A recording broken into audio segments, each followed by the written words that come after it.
Alright guys, got all our chores done. I'm going to start back up on this girl where we last left off.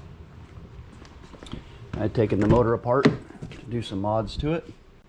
You see the heads in there, oil pan and all that. Got a new oil pan and all that stuff here. I started to look at things while I got the crank out. Where's that at? I got the crank out and it was completely trashed. I think I showed you that. I got a replacement crank that's got decent, it needs polishing. So then I said, okay, time to go to the machine shop. So I took the block. I'm like, the machine shop showed me something that I didn't notice. Actually, my buddy Joe showed me, and the machine shop verified. But let me show you what I'm looking at. So get in here really close, and this cap is just sitting here. It's loose. It's loose. But it shouldn't wiggle back and forth like that. So that's a warning sign right there that something might be wrong. I'm gonna kind of tighten it down with my fingers to keep it in one spot, and I'll show you what's wrong. If you take this ring right there at that edge, you see how it's catching? And then it's also catching on this edge over here, a lot worse. Yeah, there's a lot worse. So if I were to center it in there, you'd see that there's a hangover on this cap. It hangs over. On this, it hangs over. It's supposed to be round. What's happening is it's got so hot that this cap is elongated this way. The solution is to line bore it.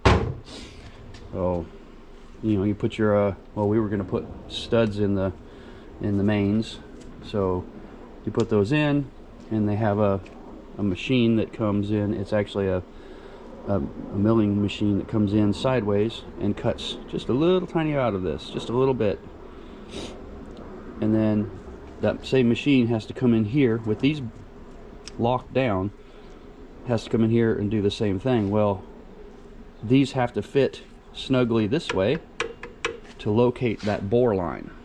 I know it's getting complicated, but that bore line needs to be perfectly centered with the cylinders. And without one of these, or actually all of these, or I should say most of them, being able to locate, which is why they fit in there so tight. You know, usually you got to pry these things out, or, you know, tap them out with a hammer. That's why they do that, to keep that bore line located. Now, since they can't do that, there's a machining process where they can measure from this, that, and the other, and they can actually fix this, but it's ridiculous labor and manpower and all that. And the other problem is the modern machines that they use. Like I said, it's probably a Bridgeport type machine. It comes down in and it's spinning this way, and it cuts that hole. There's not enough space between these to fit that head. I think his head was like 3.75 inches or something like that.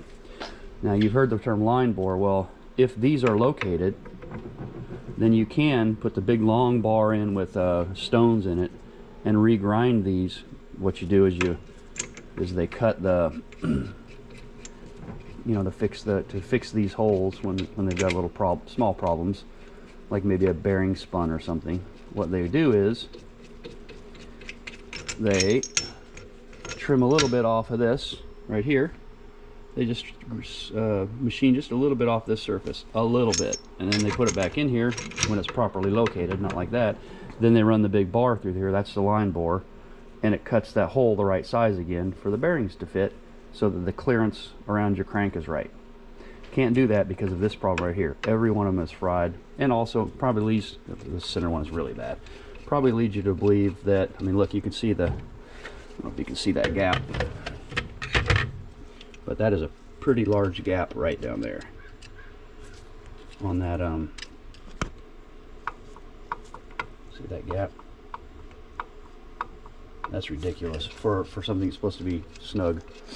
And so, yeah, this block is done. I mean, it can be fixed. If it were a super rare thing or something, it could be fixed and brought back to life, but the reality is it is not going to be brought back to life. What's the solution? The solution is LKQ, another motor.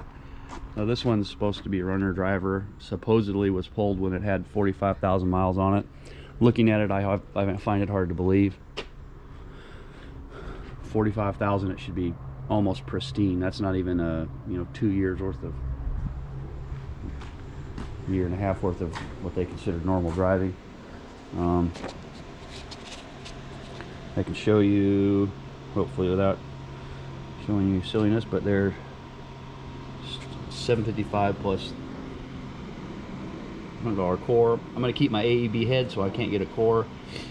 It says a 6-month warranty, parts only, but the guy told me you pretty much have to be ASE certified, for that to work out for you. But I noticed that they didn't put the 45,000 mile thing on here, I don't think. Anyway, okay, Q, pretty good. They found one. I was going to buy another car and pull a motor, but it was getting hard to find one.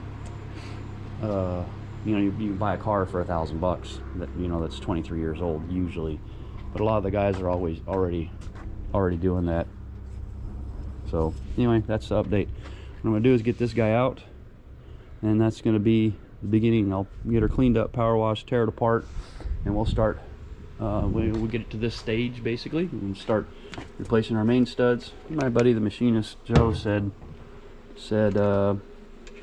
traditionally when you put main studs in, you're changing torque specs, and you should line bore these again to be perfect. I don't know that I can be perfect. I'll check my clearances, but I don't think that I don't think I have the patience to make a perfect bottom end. It's going to be really good, but I don't know. There's a line that you want to cross, or you're spending thousands and thousands and thousands of dollars to make stuff perfect, or you're spending a couple $1,000s and you're making stuff 90%, and it's just, there's a value point that flips. So, not making a show car a great beast. This thing was free from the neighbor, so we're just going to try and make a cool ride out of it. Anyway, I think this will probably be a little bit more technical of a one. It might be a boring thing, so sorry for that, but it is what it is. I wanted to show you guys that because it was important. I would have noticed, and anyone would have noticed, once they put the crank in, the bearings in the crank in, the crank wouldn't even have turned, because this clearance is so much different. The clearance between here and here is so much different than here and here. It wouldn't even have turned. It would have collapsed the bearings on it right at this point. It would have gave us a lot of clearance here, because it would have bowed that bearing out, and it just wouldn't have turned. It wouldn't have done it. So it would have been obvious when we put it together, but that's the way it is. Anyway, thought I'd let you know.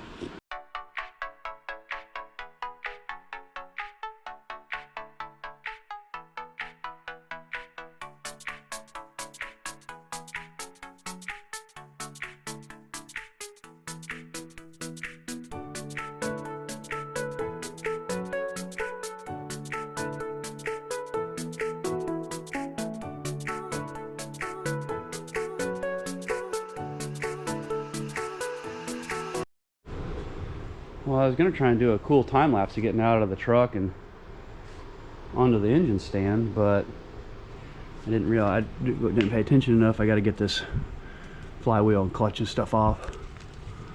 So we'll do that, and then we'll put it on the engine stand. So it's just a rattle gun and an Allen wrench and stuff, so nothing exciting. We'll get that done. And there she goes. Pretty easy. Everyone's done that. The big daddy bolts, I used the Ugga. They were 17s. They came right off. The little Allen wrenches that held the pressure plate, or the pressure plate on, were 6s, and they spun off real easy. There they are, 6 of each. I chose to use the 17 instead of the triple square, I guess some people call it. I call it strip stuff out all the time. Ugga did it fine with the 17, and little man pulled those other ones off. So there you go. She is there. Paperwork. How cool is that? I'll put that in the folder. So if we end up selling this, which we probably will down the road, we will have all the documentation that anybody might want to have. Receipts and the such, just so they know. It's always nice because they know what's in it, and or at least they have an idea that I'm telling the truth about what is put in it. You can always have receipts from something else, I guess. Scandalous people out there in the world. Anyway, here we go. We're gonna get her cleaned up. It's all for today, but tomorrow I'll get her cleaned up and start tearing her apart, get all the superfluous stuff off.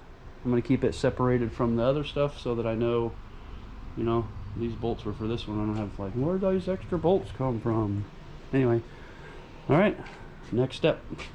Hey, thanks for tuning in to this week's installment of the B5 A4 Audi build.